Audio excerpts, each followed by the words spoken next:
وخلق منها زوجها وبث منهما رجالا كثيرا ونساء واتقوا الله الذي تساءلون به والأرحام إن الله كان عليكم رقيبا يا أيها الذين آمنوا اتقوا الله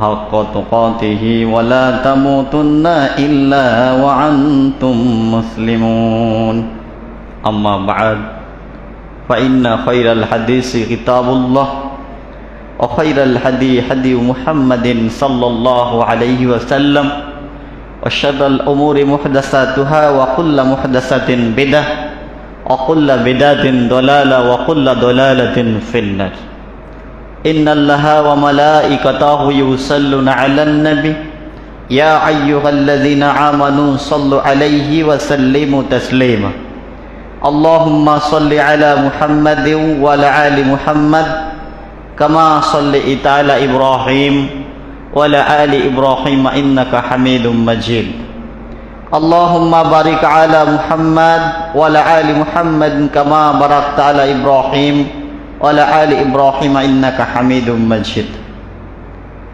সম্মানিত মসজিদের মুসল্লি, সর্বাগ্যে শুকরিয়া জ্ঞাপন করি সেই আল্লাহ সুবহানাহু ওয়া তাআলার নিমিত্তে, যিনি মহিয়ান, গরিয়ান, সর্বশক্তিমান, যিনি আমাদের রব, যিনি আমাদের মালিক, যিনি আমাদের খালিক এবং সর্বোপরি যিনি আমাদের মালিক ইয়াউমিদ্দিন তথা বিচার দিবসের মালিক। সেই আল্লাহ সুবহানাহু ওয়া তাআলার অগণিত প্রশংসা। আমরা যদি জন্ম থেকে মৃত্যু পর্যন্ত সমস্ত কাজকর্ম বন্ধ করে আল্লাহ সুবহানাহু ওয়া তাআলার প্রশংসা জ্ঞাপন করি, তারপরেও যথাযথভাবে আল্লাহ সুবহানাহু ওয়া তাআলার প্রশংসা জ্ঞাপন করতে পারবো না। তারপরেও আমাদের নবী মুহাম্মদ সাল্লাল্লাহু আলাইহি ওয়াসাল্লামের শেখানো কথা অনুযায়ী আল্লাহ সুবহানাহু ওয়া তাআলার শুকরিয়া জ্ঞাপনার্থে আমরা সমস্বরে প্রাণ খুলে বলি আলহামদুলিল্লাহ। অতঃপর অসংখ্য দুরুদ সালাম আমাদের সকলকে এই পৃথিবীতে একটা নির্দিষ্ট লক্ষ্য, একটা নির্দিষ্ট উদ্দেশ্য, একটা নির্দিষ্ট টার্গেট নিয়ে পৃথিবীতে প্রেরণ করেছেন। যদিও এ সম্পর্কে আমরা অধিকাংশ মুসলিম অসচেতন, অর্থাৎ জানার পরেও ওই বিষয়টাকে আমরা নিজেদের জীবনে ইমপ্লিমেন্ট বা বাস্তবায়ন করি না। তো আল্লাহ সুবহানাহু ওয়া তাআলা আমাকে আপনাকে মানুষ না বানিয়ে চতুষ্পদ কোনো জন্তু জানোয়ার তৈরি করতে পারতেন, বা পৃথিবীর কোনো জড় পদার্থ হিসাবে আল্লাহ সুবহানাহু ওয়া তাআলা তৈরি করতে পারতেন, কিন্তু না, আল্লাহ সুবহানাহু ওয়া তাআলা আমাকে আপনাকে সর্বশ্রেষ্ঠ মাখলুক করে পৃথিবীতে প্রেরণ করেছেন, আলহামদুলিল্লাহ। এবং আরো একটি আমাদেরকে আল্লাহ সুবহানাহু ওয়া তাআলা সম্মানে সম্মানিত করেছেন যে আমরা নবী মুহাম্মদ সাল্লাল্লাহু আলাইহি ওয়াসাল্লামের উম্মত। তো আল্লাহ সুবহানাহু ওয়া তাআলা কোরআন মাজিদের মধ্যে সূরা জারিয়াত সূরা নাম্বার 51, সেইখানে আল্লাহ সুবহানাহু ওয়া তাআলা বলেছেন, ওমা খালাকতুল জিন্না ওয়াল ইনসা ইল্লা লিয়াবুদুন, আমি মানুষ এবং জিন জাতিকে সৃষ্টি করেছি যেন তারা আমার ইবাদত বন্দেগী করে। ইল্লা লিয়াবুদুন, ইবাদত হবে একমাত্র আল্লাহ সুবহানাহু ওয়া তাআলার জন্য, অন্য কোনো গায়রুল্লাহর জন্য নয়, অন্য কোনো মানুষের জন্য নয়। তাহলে দুনিয়াতে আল্লাহ সুবহানাহু ওয়া তাআলা আমাকে আপনাকে মানুষ হিসাবে সৃষ্টি করার অন্যতম একটা উদ্দেশ্য হচ্ছে আমি আপনি দুনিয়াতে এসে যেন একমাত্র আল্লাহর ইবাদত করি, আল্লাহকে বাদ দিয়ে অন্য কোনো ব্যক্তির ইবাদত যেন আমরা না করি। এটা আল্লাহ সুবহানাহু ওয়া তাআলা আমাদেরকে কোরআন মাজিদের মধ্যে বলে দিয়েছেন।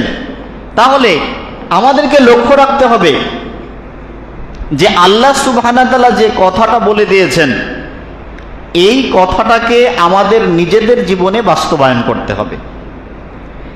এবং আমরা যদি আমাদের মানব সৃষ্টির রহস্য যদি আমরা দেখি, যে আমি আপনি যে নিজেকে আজকে মানুষ দাবি করছি, এই মানুষ আল্লাহ সুবহানাহু ওয়া তাআলা 2 in 1 করে পাঠিয়েছে। মানে একের মধ্যে দুই। একজন মানুষকে যদি আমরা বিশ্লেষণ করি, একটা মানুষের দুটো অংশ, একটা হচ্ছে আত্মা আর একটা হচ্ছে মানব শরীর এবং দেহ। আমরা যদি মানব সৃষ্টির ইতিহাস দেখি যে আল্লাহ সুবহানাহু ওয়া তাআলা আমাদের দেহটাকে তৈরি করেছেন পৃথিবীর বিভিন্ন স্থানের কাদা, মাটি, পানি, এই সমস্ত দিয়ে আল্লাহ সুবহানাহু ওয়া তাআলা দেহটাকে তৈরি করেছে। কিন্তু আত্মাটাকে আল্লাহ সুবহানাহু ওয়া তাআলা জান্নাতের মধ্যে তৈরি করেছে। এবং দেহ এবং আত্মা যে দুটো আলাদা জিনিস, তার আমরা বৈশিষ্ট্য আমরা দেখতে পাই যে আমরা আমাদের দেহকে সুস্থ রাখার জন্য বিভিন্ন রকমের খাবার খাই। আমরা যখন অসুস্থ হই, ডাক্তার ডায়াগনোসিস করে আমাদেরকে বলে দেয় যে তোমার শরীরে এই এই ভিটামিনের ঘাটতি রয়েছে, এই এই খাবারগুলো খাবে। আমরা আমাদের শরীরকে সুস্থ রাখার জন্য বিভিন্ন রকমের খাবার খাই এবং ওই খাবারগুলো আল্লাহ সুবহানাহু ওয়া তাআলা জমিনে দিয়েছে। আর আল্লাহ সুবহানাহু ওয়া তাআলা জান্নাতে আমাদের আত্মাকে তৈরি করেছেন, ওই আত্মার খাবার আল্লাহ সুবহানাহু ওয়া তাআলা জান্নাত থেকেই দিয়েছেন। সেটা হচ্ছে আল্লাহ সুবহানাহু ওয়া তাআলার ওহী।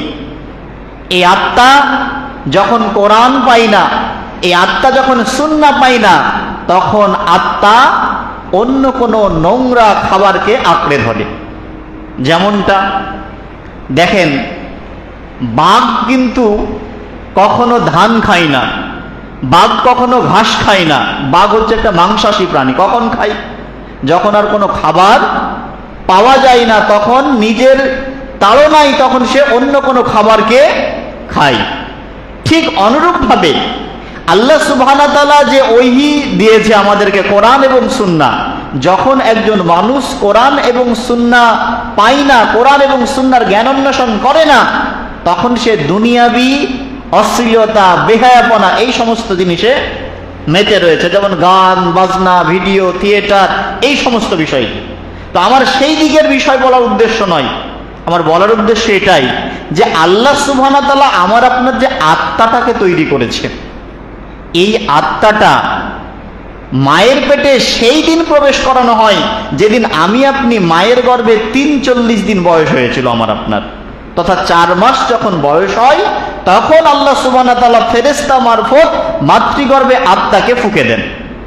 এবার আমরা এতক্ষণ পর্যন্ত আলোচনা থেকে বুঝতে পেরেছি যে আল্লাহ সুবহানাহু ওয়া তাআলা আমাদেরকে সৃষ্টি করলেন জান্নাতে, কারণ আমাদের আদি পিতা আদম আলাইহিস সালাম, তার জায়গা কোথায় ছিল? জান্নাত। তো আল্লাহ সুবহানাহু ওয়া তাআলা আমাদেরকে সৃষ্টি করলেন জান্নাতে, পাঠালেন পৃথিবীতে। আবার এই পৃথিবী আমার আপনার জন্য কিন্তু চিরস্থায়ী জায়গা নয়। এই পৃথিবীতে আমার আপনার ক্ষণিকের একটা জায়গা। এই পৃথিবীতে আছি ততক্ষণ যতক্ষণ এ দেহে আত্মা রয়েছে। আত্মা যখন চলে যাবে, পৃথিবী আমার আপনার আর স্থায়ী বাসিন্দা আমি আপনি থাকতে পারছি না। এবং তারপরে মারা যাওয়া বা পৃথিবী থেকে চলে যাওয়া এটাই শেষ নয়। মারা যাওয়ার পরে কাল কিয়ামতের ময়দান, দা ডে অফ জাজমেন্ট, বিচার দিবসের দিন বলে একটা দিন আছে। সেই দিন আল্লাহ সুবহানাহু ওয়া তাআলা আমার আপনার ভালো মন্দের হিসাব নেবেন। তারপরে যার ভালো কাজের পরিমাণ বেশি হবে তাকে আল্লাহ সুবহানাহু ওয়া তাআলা জান্নাতে দিবে, যার খারাপ কাজের পরিমাণ বেশি হবে তাকে আল্লাহ সুবহানাহু ওয়া তাআলা জাহান্নাম দেবে। তাহলে আমরা 3টে স্টেজ দেখলাম, ছিলাম জান্নাতে, এলাম পৃথিবীতে, আবার পৃথিবী থেকে আবার আল্লাহ সুবহানাহু ওয়া তাআলার কাছে ফেরত যেতে হবে। তো আল্লাহ সুবহানাহু ওয়া তাআলা তো অন্তর্যামী, আল্লাহ সুবহানাহু ওয়া তাআলা তো ভালো জানেন যে কে পৃথিবীতে এসে ভালো কাজ করবে, কে মন্দ কাজ করবে। তো দুনিয়াতে আল্লাহ সুবহানাহু ওয়া তাআলা পাঠালেন কেন? এমনটা প্রশ্ন তো আমাদের হতেই পারে। আল্লাহ সুবহানাহু ওয়া তাআলা তার জবাব কোরআনের মধ্যে দিয়েছে। আল্লাহ সুবহানাহু ওয়া তাআলা বলছেন, আল্লাযী খালাকাল মাউতা ওয়াল হায়াতা লিয়াবলুয়াকুম আইয়ুকুম আহসানু আমালা ওয়া হুয়াল আজিজুল গফুর। আল্লাহ সুবহানাহু ওয়া তাআলা বললেন, আল্লাযী খালাকাল মাউতা ওয়াল হায়াতা লিয়াবলুয়াকুম আইয়ুকুম আহসানু আমালা ওয়া হুয়াল আজিজুল গফুর। আমি তোমাদেরকে জন্ম এবং মৃত্যু দিয়েছি, আমি তোমাদেরকে জন্ম এবং মৃত্যু দিয়ে পৃথিবীতে প্রেরণ করেছি। কি জন্য? তোমাদেরকে পরীক্ষা করার জন্য। কি পরীক্ষা করব তোমাদের? তোমাদের মধ্যে কে ভালো কাজে উত্তম, আমি এটা দেখার জন্য আমি তোমাদেরকে দুনিয়াতে জন্ম মৃত্যু দিয়ে পাঠিয়েছি। আল্লাহ সুবহানাহু ওয়া তাআলা অন্যত্রে বলেছেন, কুনতুম খায়রা উম্মাহ উখরিজাত লিন-নাস তা'মুরুনা বিল মারুফ ওয়া তানহাউনা আনিল মুনকার। তোমরাই হচ্ছে সর্বোত্তম জাতি, যারা মানুষকে ভালো কাজের আদেশ করবে, মন্দ কাজের নিষেধ করবে। অথচ বড় দুঃখের বিষয়, বড় পরিতাপের বিষয়, বড় লজ্জার বিষয়, আল্লাহ সুবহানাহু ওয়া তাআলা আমাদের মুসলিমদেরকে সর্বোত্তম জাতি বলে আখ্যায়িত করার পরেও আজকে পৃথিবীর যত রকমের অন্যায় কাজ, পৃথিবীর যত রকমের অশ্লীলতামূলক কাজ, সমস্ত কাজে আমরা মুসলিমরা জড়িত। সুদের সঙ্গে জড়িত, ঘুষের সঙ্গে জড়িত, গীবতের সঙ্গে যুক্ত, জিনার সঙ্গে যুক্ত, চুরির সঙ্গে যুক্ত, ছিনতাইয়ের সঙ্গে যুক্ত, মানব হত্যা করা পর্যন্ত অপরাধের সঙ্গে আমরা যুক্ত। তারপরেও আমরা নিজেকে মুসলিম দাবি করি, এটা একটা বড় লজ্জার বিষয়। ইমানের 70টিরও বেশি শাখা রয়েছে, রাসূলুল্লাহ সাল্লাল্লাহু আলাইহি ওয়াসাল্লাম বলেছেন। সর্বনিম্ন শাখা হচ্ছে রাস্তা থেকে কষ্টদায়ক একটা বস্তুকে সরিয়ে ফেলা। আমি আপনি রাস্তা দিয়ে চলছি, রাস্তার মধ্যে একটা কাঁটা পড়ে রয়েছে, রাস্তার মধ্যে একটা ঢিল পড়ে রয়েছে, পাথর পড়ে রয়েছে, একটা পেরেক পড়ে রয়েছে। আমার আপনার যদি ইমানি জজবা থাকে, আমার আপনার ইমানি দায়িত্ব হচ্ছে ওই রাস্তা থেকে কষ্টদায়ক বস্তুটা সরিয়ে ফেলা। এটা ইমানের সর্বনিম্ন স্তর। তাহলে ইমানের সর্বনিম্ন স্তর যদি রাস্তা থেকে কষ্টদায়ক বস্তুকে সরিয়ে ফেলা হয়, তাহলে একজন মুসলিম আর একজন মুসলিমকে কি করে হত্যা করতে পারে ভাবতে পারেন? একটা মানুষকে বিনা অপরাধে চড় মারা তো যায় না, তাহলে মানুষকে হত্যা আমরা কেমন করে করছি? তারপরেও আমরা দুনিয়াবি স্বার্থ চরিতার্থ করার জন্য, দুনিয়ায় নিজেদের প্রভাব প্রতিপত্তি বৃদ্ধির জন্য মানুষকে আমরা হত্যা করছি, মানুষকে আমরা কটু কথা বলছি, মানুষকে আমরা গালি দিচ্ছি, মানুষের বিরুদ্ধাচরণ করছি, মানুষকে আমরা অপবাদ দিচ্ছি। অথচ রাসূলুল্লাহ সাল্লাল্লাহু আলাইহি ওয়াসাল্লাম বলেছেন, ওই ব্যক্তি প্রকৃত মুমিন নয় যে ব্যক্তির মুখ এবং হাত হইতে অপর একজন ব্যক্তি নিরাপদ যতক্ষণ না। অর্থাৎ আমি আপনি তখনই মুমিন হতে পারবো যদি আমার আপনার হাত থেকে, আমার আপনার মুখ থেকে অপর একজন ভাই নিরাপদ ফিল করে, নিরাপদ অনুভব করে। অর্থাৎ আমাদের মূল এজেন্ডা এই হাদিসের মধ্যে বলছে, একজন মানুষ আর একজন মানুষকে নিরাপত্তা দিবে, এটা হচ্ছে একটা খুব গুরুত্বপূর্ণ একটা বিষয়।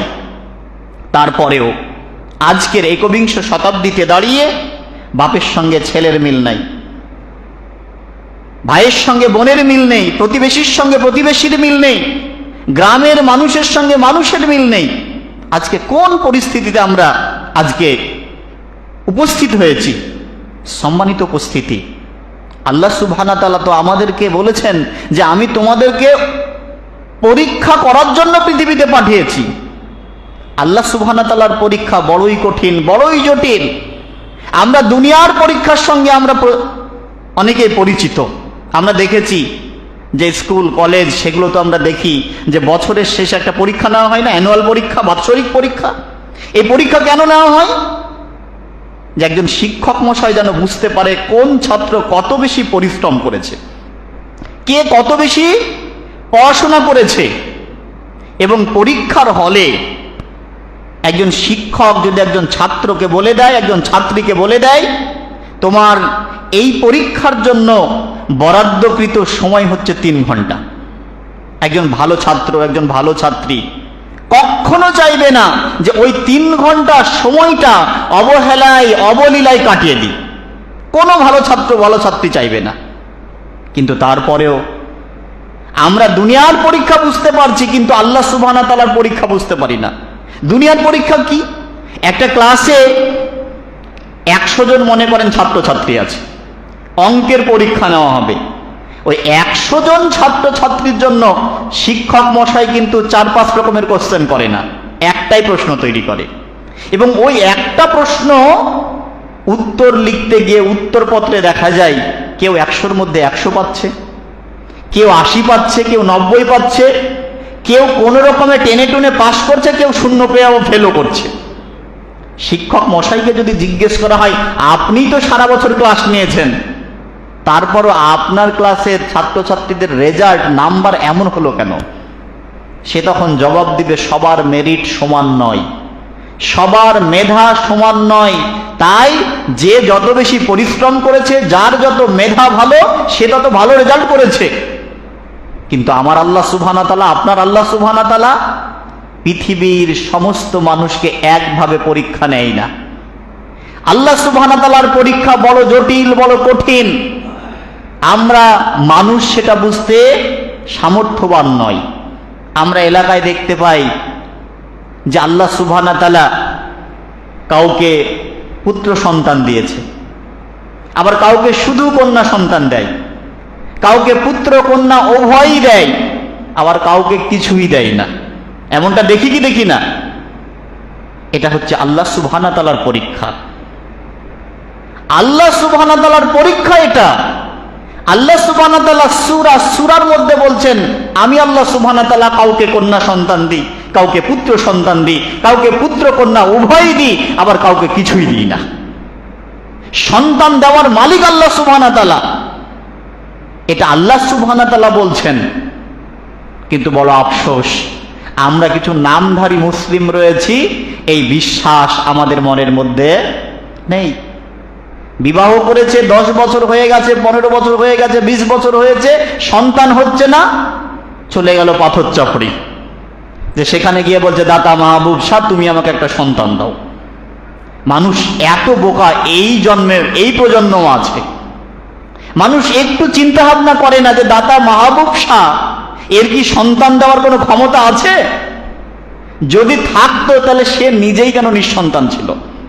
দাতা মাহবুব শাহর জীবনী পড়ে দেখুন, সেখানে দেখা যাচ্ছে তিনি নিজেই নিঃসন্তান, তারই কোনো সন্তান সন্ততি ছিল না। তো যে লোকটা সন্তান দেওয়ার ক্ষমতা রাখে, তো সে নিজে সন্তান নিবে না? সম্মানিত উপস্থিতি, সন্তান দেওয়ার মালিক আল্লাহ সুবহানাহু ওয়া তাআলা, সুস্থতা দেওয়ার মালিক আল্লাহ সুবহানাহু ওয়া তাআলা, শিফা দেওয়ার মালিক আল্লাহ সুবহানাহু ওয়া তাআলা, সম্পদ দেওয়ার মালিক আল্লাহ সুবহানাহু ওয়া তাআলা, ওই সম্পদকে ভোগ করার ক্ষমতা দেওয়ার মালিকও আল্লাহ সুবহানাহু ওয়া তাআলা। আপনি দেখেন, আপনার এলাকায় দেখুন, অনেক মানুষ টাকা পয়সা গাড়ি বাড়ি সব রয়েছে, যে টাকা দিয়ে লক্ষ লক্ষ টাকা খরচ করে সুন্দর বাড়ি তৈরি করেছে, লক্ষ টাকা দিয়ে খাট তৈরি করেছে, সুন্দর বিছানা তৈরি করেছে, কিন্তু এমন অসুখ হয়েছে, ডাক্তার বলেছে তোমাকে মেঝেতে ঘুমাতে হবে। আপনি আপনার হালাল ভাবে ইনকাম করা টাকা দিয়ে বিছানা তৈরি করার পরও আপনি বিছানায়, নরম বিছানায় ঘুমাতে পারছেন না। এটা আল্লাহ সুবহানাহু ওয়া তাআলার পরীক্ষা। আপনার বাড়িতে সুন্দর সুন্দর খাবার রান্না হচ্ছে, অথচ আপনি ওই বিরিয়ানি, কোরমা, পোলাও এগুলো আপনার নসিবে জুটছে না, এগুলো আপনার খাওয়া হচ্ছে না। ডাক্তার বলেছে এগুলো খাওয়া চলবে না, আপনার অসুখ হয়ে গেছে। অথচ ওই খাবার আপনার বাড়িতে যারা কাজ করে তারাও খেতে পায়। সম্মানিত উপস্থিতি, বলার উদ্দেশ্য এটাই, আল্লাহ সুবহানাহু ওয়া তাআলা কাউকে সন্তান দিয়ে পরীক্ষা করে, কাউকে সন্তান না দিয়ে পরীক্ষা করে। আল্লাহ সুবহানাহু ওয়া তাআলা কাউকে সম্পদ দিয়ে পরীক্ষা করে। আল্লাহ সুবহানাহু ওয়া তাআলা কাউকে দরিদ্র মানুষ করে আল্লাহ সুবহানাহু ওয়া তাআলা পাঠিয়ে পরীক্ষা করে। এই পুরো দুনিয়াটাই হচ্ছে আমার আপনার জন্য একটা পরীক্ষাগার, একটা পরীক্ষার হল। একজন ছাত্র যেমন জানে যে 3 ঘন্টা সময় যদি অবহেলায় অবলীলায় কাটিয়ে দিই তাহলে পরীক্ষায় পাশ করতে পারবো না, ফেল করব, আমার পরবর্তী ক্লাসে প্রমোশন হবে না, ঠিক আমাদেরকেও ভাবতে হবে দুনিয়ার জীবন শেষ জীবন নয়, দুনিয়ার পর একটা পরকালীন জীবন, আইয়ামে বারজাখ, মৃত্যু পরবর্তীকালীন জীবন বলে একটা কিছু আছে। সেই দিন আল্লাহ সুবহানাহু ওয়া তাআলার কাছে জবাবদিহিতা করতে হবে। সেই দিনটার কথা আমাদেরকে স্মরণ করতে হবে যে রক্তের গরম রয়েছে, ক্ষমতার প্রভাব রয়েছে, টাকা পয়সা রয়েছে, যা ইচ্ছা তাই করলাম, এমনটা কখনো ভাববেন না। হয়তো দুনিয়াতে অন্যায় করলেন, দুনিয়ায় অত্যাচার করলেন, মানুষের প্রতি জুলুম চালিয়ে দিলেন, স্টিম রুলার চালিয়ে দিলেন, দুনিয়াতে আপনার কোনো সমাজের কোনো মোড়ল, হাইকোর্ট, জজ কোর্ট, সুপ্রিম কোর্ট আপনার কোনো বিচার করতে পারলো না। মনে রাখবেন, আল্লাহ ছাড় দেয় কিন্তু ছেড়ে দেন না। কিয়ামতের ময়দানে আপনার বিচার হবেই হবে। আল্লাহ সুবহানাহু ওয়া তাআলা বলছেন, কুল্লু নাফসিন যায়িকাতুল মাউত, প্রত্যেকটা নাফসকে, প্রত্যেকটা আত্মাকে মৃত্যুর স্বাদ আস্বাদন করতে হবে। জন্ম যখন পৃথিবীতে একবার গ্রহণ করেছি, মৃত্যুবরণ আমাকে আপনাকে করতেই হবে, দুনিয়া থেকে বিদায় আমাকে আপনাকে নিতেই হবে। আমরা দেখেছি আমাদের পিতৃপুরুষরা একে একে সব চলে গিয়েছে না? একটা জিনিস সব সময় মনে রাখবেন, এই দুনিয়ায় আসার সিরিয়াল রয়েছে কিন্তু যাওয়ার কোনো সিরিয়াল নেই। বড় ভাই আগে জন্মগ্রহণ করেছে তাই বড় ভাই, তারপরে যে এসেছে সে মেজ ভাই, সব শেষে যে এসেছে ছোট ভাই। তো আমরা যদি বলি যে বড় ভাই আগে এসেছে, বড় ভাই আগে দুনিয়া থেকে যাবে, কেউ গ্যারান্টি দিতে পারবো?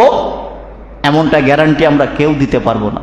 তাই বলি দুনিয়াতে আসার সিরিয়াল রয়েছে কিন্তু দুনিয়া থেকে যাওয়ার সিরিয়াল কোনো সিরিয়াল নেই। কার কখন ডাক এসে যাবে, কখন মালিকুল মউত চলে আসবে আমরা কেউ জানি না। তারপরেও মৃত্যুর কথা আমরা চিন্তা ভাবনাও করি না। এই দুনিয়া থেকে যে আমি আপনি চলে যাব এ কথা স্মরণেই আসে না অধিকাংশ মানুষের। অথচ রাসূলুল্লাহ সাল্লাল্লাহু আলাইহি ওয়াসাল্লামকে একজন ব্যক্তি জিজ্ঞেস করেন, ইয়া রাসূলুল্লাহ, ইয়া হাবিবাল্লাহ, আল্লাহর কাছে সবচাইতে বুদ্ধিমান মানুষকে, আল্লাহর কাছে সবচাইতে বুদ্ধিমান মানুষকে? আল্লাহ রাসূল সাল্লাল্লাহু আলাইহি ওয়াসাল্লাম বলছে, যে ব্যক্তি বেশি বেশি মৃত্যুকে স্মরণ করে ওই ব্যক্তি হচ্ছে আল্লাহ সুবহানাহু ওয়া তাআলার কাছে সবচাইতে বুদ্ধিমান। এখন আপনাদেরকে যদি জিজ্ঞেস করি আপনার এলাকার সবচাইতে বুদ্ধিমান কে, আপনি বলবেন যে লোকটা ব্যবসা করে অনেক বেশি মুনাফা অর্জন করে ওই লোকটা বুদ্ধিমান, পড়াশোনা করে সরকারি একটা বড় অফিসার হয়ে গেছে ওই লোকটা বুদ্ধিমান। এমনটা বলি তো আমরা, কিন্তু না, বুদ্ধিমান ওই ব্যক্তি যে ব্যক্তি মনে করবে যে দুনিয়া হচ্ছে একটা তুচ্ছ জায়গা, এই দুনিয়া ক্ষণস্থায়ী জায়গা, আমার চিরস্থায়ী জায়গা হচ্ছে মৃত্যু পরবর্তীকালীন সময়, মৃত্যুর পরে একটা এজ রয়েছে, একটা যুগ রয়েছে, একটা পিরিয়ড রয়েছে, ওই সময়টা নিয়ে যে চিন্তা ভাবনা করবে ওই ব্যক্তি হচ্ছে আল্লাহ সুবহানাহু ওয়া তাআলার কাছে সবচাইতে বুদ্ধিমান ব্যক্তি। তো সম্মানিত উপস্থিতি, মৃত্যু যখন আমাদেরকে প্রত্যেককেই বরণ করতে হবে, তারপরে কি আছে? কুল্লু নাফসিন যায়িকাতুল মাউত ওয়া ইন্নামা তুওয়াফাউনা উজুরাকুম ইয়াউমাল কিয়ামা।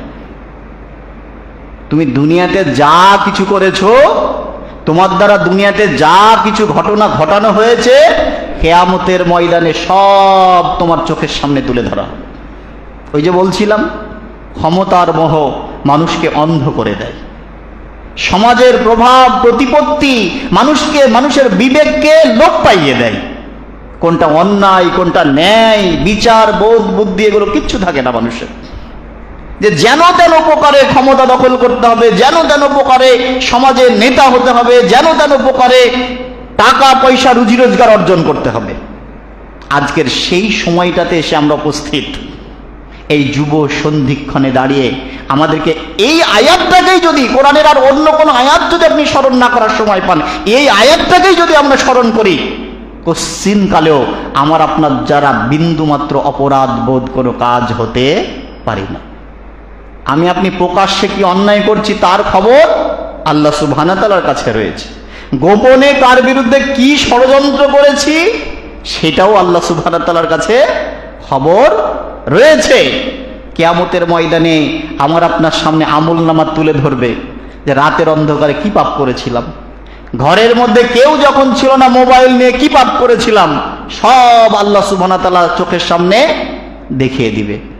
হঠাৎ যদি এখন মনে করেন ছোট্টবেলার কোনো একটা ভিডিও আপনার আপলোড করে রাখা হয়েছে, আপনার বয়স 50 বছর হয়ে গেছে, তখন আপনাকে দেখানো হচ্ছে, ওই ছবি দেখার মাত্র কি আপনার মনে পড়বে না যে এই কাজটা করেছিলাম? তো ঠিক দুনিয়াতে আমি আপনি যা করছি এই সমস্ত কিছু তথ্য আল্লাহ সুবহানাহু ওয়া তাআলার কাছে সংরক্ষিত থাকছে। কিয়ামতের ময়দানে আল্লাহ সুবহানাহু ওয়া তাআলা আমাকে আপনাকে চোখের সামনে তুলে ধরবে, দেখো বান্দা তুমি এই করেছিলে সেই করেছিলে। ওয়া ইন্নামা তুওয়াফাউনা উজুরাকুম ইয়াউমাল কিয়ামা ফামান যুহজিয়া আনিন নার ওয়া উদখিলাল জান্নাহ ফাকাদ ফাজ। সফল হচ্ছে ওই ব্যক্তি, সুখী হচ্ছে ওই ব্যক্তি যাকে আল্লাহ সুবহানাহু ওয়া তাআলা জাহান্নামের আগুন থেকে বাঁচিয়ে জান্নাতের মধ্যে প্রবেশ করবে। ওয়া উদখিলাল জান্নাহ ফাকাদ ফাজ, ওই ব্যক্তি হচ্ছে সফল ব্যক্তি। সফলতা অর্জন করার জন্য দুনিয়াতে আমরা হন্যে হয়ে ঘুরছি। 24 ঘন্টার মধ্যে অনেক মানুষ রয়েছে 18 ঘন্টা পরিশ্রম করে। কেন? ও কি 18 ঘন্টা পরিশ্রম করে যে নিজে ভোগ করবো এই জন্য? না, পরবর্তী প্রজন্মের জন্য, যে আমার ছেলে মেয়ে যেন দুনিয়াতে সুখ সমৃদ্ধির সঙ্গে দিন যাপন করতে পারে। এমনটা আমরা করি। আমরাই যদি এখন যদি আমি আপনাদেরকে জিজ্ঞেস করি যে আপনার এলাকার সবচাইতে সুখী ব্যক্তিকে বলেন তো, সবচাইতে সফল ব্যক্তিকে বলেন তো, তা আপনারা কয়েকটা তালিকা ধরিয়ে দিবেন। নাম্বার 1 বলবেন যে সবচাইতে বড় বিজনেসম্যান, যে সেই লোকটা সবচাইতে সমাজের সুখী ব্যক্তি। বলবেন যে যার সবচাইতে মাঠে অনেক বেশি সম্পত্তি রয়েছে, জমি জায়গা রয়েছে, এই লোকটা সুখী ব্যক্তি। বলতে পারেন যে যার বাড়িটা বিশাল বড় একটা বাড়ি, 3 তলা 4 তলা একটা বাড়ি তৈরি করেছে, বাড়ির সামনে 4-5টা গাড়ি থাকে, এই লোকটা সুখী ব্যক্তি, সফল ব্যক্তি।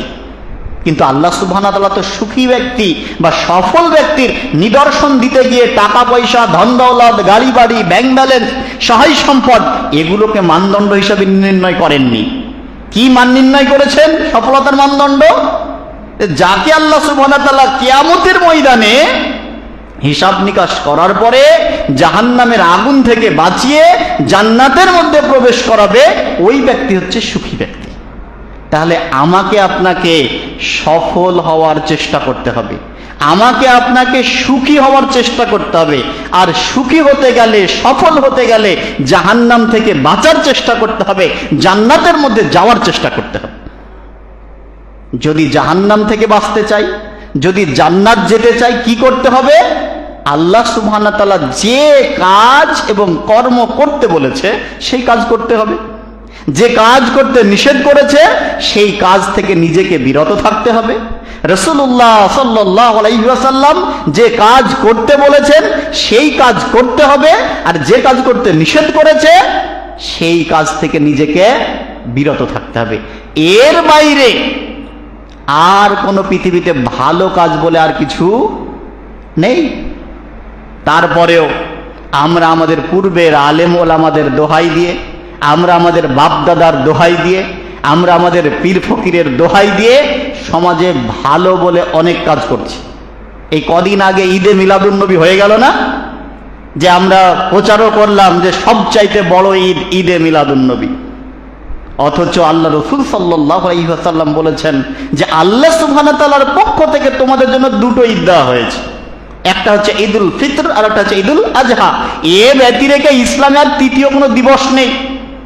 তারপরে 12ই রবিউল আউয়াল যদিও রাসূলুল্লাহ সাল্লাল্লাহু আলাইহি ওয়াসাল্লাম জন্মদিন নয়, এ নিয়ে ইখতিলাফ রয়েছে, এবং ইসলামিক স্কলাররা বলছেন যে 12ই রবিউল আউয়াল রাসূলুল্লাহ সাল্লাল্লাহু আলাইহি ওয়াসাল্লামের জন্মদিন নয়, এটা মৃত্যুদিন।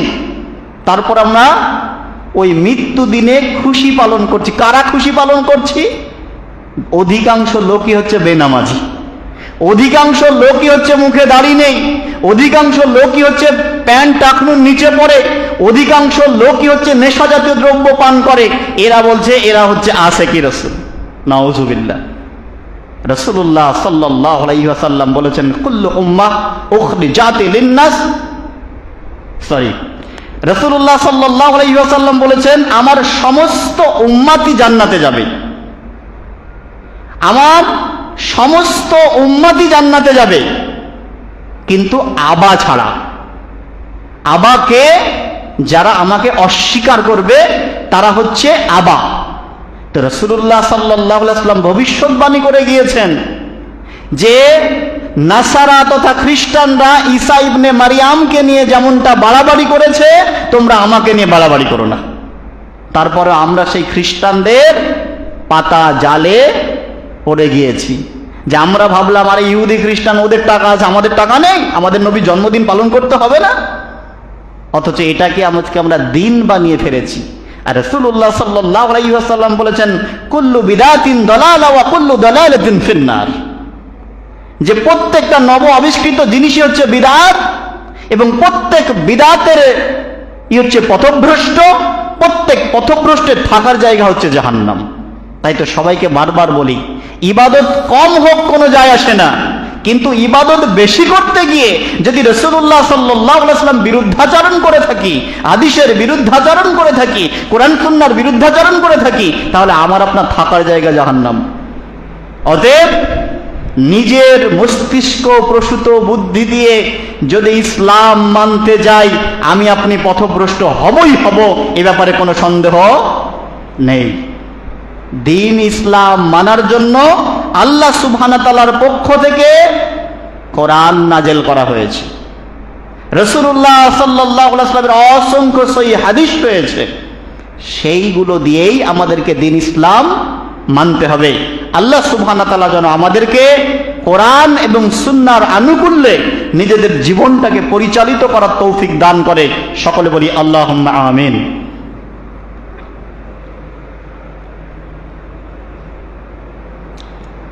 আলহামদুলিল্লাহি ওয়াহদা ওয়াসসালাতু ওয়াসসালামু আলা মান লা নাবিয়্যা বা'দা। সম্মানিত উপস্থিতি, বলছিলাম আমাদের জীবনের লক্ষ্য এবং উদ্দেশ্য। পুরো খুতবার মধ্যে একথাই বলতে চেয়েছি যে আল্লাহ সুবহানাহু ওয়া তাআলা আমাকে আপনাকে পৃথিবীতে পাঠিয়েছেন মানুষ করে, আলহামদুলিল্লাহ। এবং প্রথম আল্লাহ সুবহানাহু ওয়া তাআলার উদ্দেশ্য হচ্ছে যে আমি আপনি যেন দুনিয়াতে এসে আল্লাহর ইবাদত করি একমাত্র। আল্লাহকে বাদ দিয়ে কোনো ইমাম, বাপদাদা, বুজুর্গানে দিন, কোনো পীর সাহেব, কোনো ইমাম সাহেব, এদের পূজা করা, এদের ইবাদত করা, এদের অনুসরণ করা, এগুলো চলবে না। আল্লাহ সুবহানাহু ওয়া তাআলা বলছে, ইয়া আইয়ুহাল্লাযিনা আমানু আতিউল্লাহ আতিউর রাসূল ওয়ালা তুখতিলু আমালাকুম। হে ঈমানদারগণ, তোমরা আল্লাহর আনুগত্য করো, তোমরা রাসূলের আনুগত্য করো, তোমরা তোমাদের আমলকে বাতিল করো না। মানে ইবাদত করতে গিয়ে আল্লাহ ও তার রাসূল সাল্লাল্লাহু আলাইহি ওয়াসাল্লামের আনুগত্য বাদ দিয়ে যদি অন্য কারো আনুগত্য করি, অন্য কারো যদি বিধিনিষেধ মেনে চলি, তাহলে আমার আপনার আমল বাতিল। অতএব আমল বাতিল করার চেষ্টা করবেন না। সব সময় মনে রাখবেন আল্লাহ সুবহানাহু ওয়া তাআলা বলেছেন, ইন্নাদ দীনা ইনদাল্লাহিল ইসলাম। আল্লাহ সুবহানাহু ওয়া তাআলা মনোনীত একমাত্র দিন, একমাত্র পথের নাম হচ্ছে ইসলাম। আর সেই ইসলাম পৃথিবীর মানুষ দিয়ে চলে? সেই ইসলাম চলবে কোরআন এবং হাদিস দিয়ে। দ্বীন ইসলাম কিয়ামত পর্যন্ত চলবে কোরআন এবং সুন্নাহ দিয়ে। সমাজ কি করলো, সমাজের মানুষ কি করলো, এটা ধর্তব্যের বিষয় নয়। গোটা সমাজের মানুষ যদি বেনামাজি হয়ে যায়, তাই বলে কি নামাজ পড়তে হবে না? গোটা সমাজ যদি আজকে সুদ আর ঘুষের সঙ্গে যুক্ত হয়ে যায়, আমি আপনার জন্য কি সুদ ঘুষ হালাল হয়ে যাবে? গোটা পৃথিবীর মানুষ যদি সবাই মদ পান করে, মদ কি হালাল হয়ে যাবে? কখনোই নয়। সংখ্যাগরিষ্ঠতার দোহাই দিয়ে কখনোই ইসলামের মধ্যে এই কুসংস্কারকে প্রবেশ করানোর চেষ্টা করবেন না। মনে রাখবেন আল্লাহ সুবহানাহু ওয়া তাআলা সংখ্যাগরিষ্ঠতার কথা কখনোই বলেননি, রাসূলুল্লাহ সাল্লাল্লাহু আলাইহি ওয়াসাল্লাম কখনো বলেননি। আল্লাহ রাসূল সাল্লাল্লাহু আলাইহি ওয়াসাল্লাম বলেছেন যে জান্নাতি মানুষের সংখ্যা খুবই কম হবে। প্রতি 1000 জন মানুষের মধ্যে একজন মানুষ জান্নাতে যাবে, এটা রাসূলুল্লাহ সাল্লাল্লাহু আলাইহি ওয়াসাল্লাম বলেছেন। আল্লাহ সুবহানাহু ওয়া তাআলা বলছে অধিকাংশ মানুষই ভুলের মধ্যে রয়েছে, অধিকাংশ মানুষই ক্ষতিগ্রস্তের মধ্যে রয়েছে। অতএব সমাজ উল্টা চলবে, এ কথাই ঠিক। তাই বলে সমাজের সবাই যা করবে আমি আপনি এমনটা করবে, এমনটা নয়। আল্লাহ সুবহানাহু ওয়া তাআলা আমাকে আপনাকে বিবেক দিয়েছে, আমাকে আপনাকে বুদ্ধি দিয়েছে। এখন আর সেই যুগ নেই পূর্বের আলেম ওলামা যা বলেছে সেটাকেই মানুষ ধর্ম হিসাবে মেনে নিয়েছে, এমনটা চলবে না। এখন তো ইন্টারনেটের যুগ, আপনার যা প্রয়োজন আপনি ইন্টারনেটে পেয়ে যাবেন। আপনি বইপত্র পড়ে দেখুন আপনার মাতৃভাষায়। যখন কোনো সমস্যা হবে আপনি আপনার মাতৃভাষাতেই, কোরআনের অনুবাদ রয়েছে, সমস্ত হাদিসের অনুবাদ রয়েছে, সেগুলো বের করে আপনি দেখুন, তার ফায়সালা পেয়ে যাবেন। কিন্তু কিছু পেট এবং পকেটকে মোটা করার কিছু আলেম ওলামা রয়েছে যারা সমাজে ওই শিরক এবং বিদাতি কর্মকাণ্ডগুলোকে সুপ্রতিষ্ঠিত করে রাখতে চাইছে শুধু নিজেদের পেট আর পকেটের জন্য, বাকি আর অন্য কিছু নয়। সবাই বোঝে এগুলো, যে এগুলো শিরক, এগুলো বিদাত, তারপরও সমাজ থেকে কেন উৎখাত হয় না? ওই যে ইনকামের একটা রাস্তা বন্ধ হয়ে যাবে, আর সমাজে একটা প্রেস্টিজ ফাইট এতদিন ধরে করে আসলাম।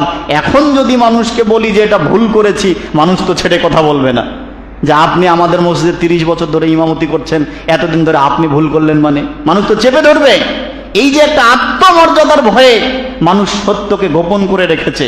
আপনারা মনে করি যে আপনারা সচেতন মানুষ, আপনারা শিক্ষিত মানুষ, আপনারা নিজে জ্ঞান অর্জন করুন। আল্লাহ সুবহানাহু ওয়া তাআলা কোরআন নাযিল করছেন, সর্বপ্রথম বলছে ইকরা বিসমি রাব্বিকাল্লাযী খালাক। তুমি পড়ো তোমার প্রভুর নামে, যে প্রভু তোমাকে জমাটবদ্ধ রক্তবিন্দু থেকে সৃষ্টি করেছে। অতএব ইসলাম কোনো হোমিওপ্যাথি ডোজ নয় যে আমি আধ ঘন্টার খুতবায় আপনাকে পুরো ইসলাম বুঝিয়ে দেব। ইসলাম জানতে হলে আপনাকে পড়াশোনা করতে হবে। আপনি আরবি জানেন না, মাতৃভাষাতেই কোরআনটা পড়ুন না, একবার পুরো কোরআনটা একবার পড়ে দেখুন, তাহলে বুঝতে পারবেন যে আপনার রব আপনাকে কি বলেছে, আপনার প্রতিপালক আপনাকে কি বলেছে। আপনি বাজার থেকে রিয়াজুস সলিহিন কিনুন, বুলবুল মারাম কিনুন, অন্যান্য হাদিসের কিতাবগুলো কিনুন, কিনে পড়ুন, আপনি বুঝতে পারবেন যে রাসূলুল্লাহ সাল্লাল্লাহু আলাইহি ওয়াসাল্লাম কোন ক্ষেত্রে কি করতে বলেছে, কি নিষেধ করেছে, সব মজুদ রয়েছে।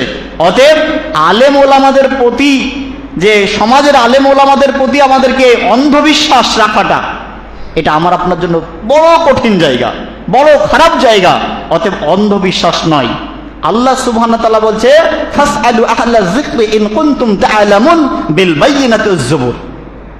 যারা জানে না, জানা মানুষের কাছে জানুন, আর জানতে গেলে বলুন যে দলিল সহকারে জানুন। কোন একটা মাসআলা, কোন একটা ফাইসালা ধরেন আমি আপনাকে বলে দিলাম, তাহলে আমাকে আপনাকে বলতে হবে যে আপনি যে কথাটা বললেন তার দলিল কি, তার প্রমাণ কি।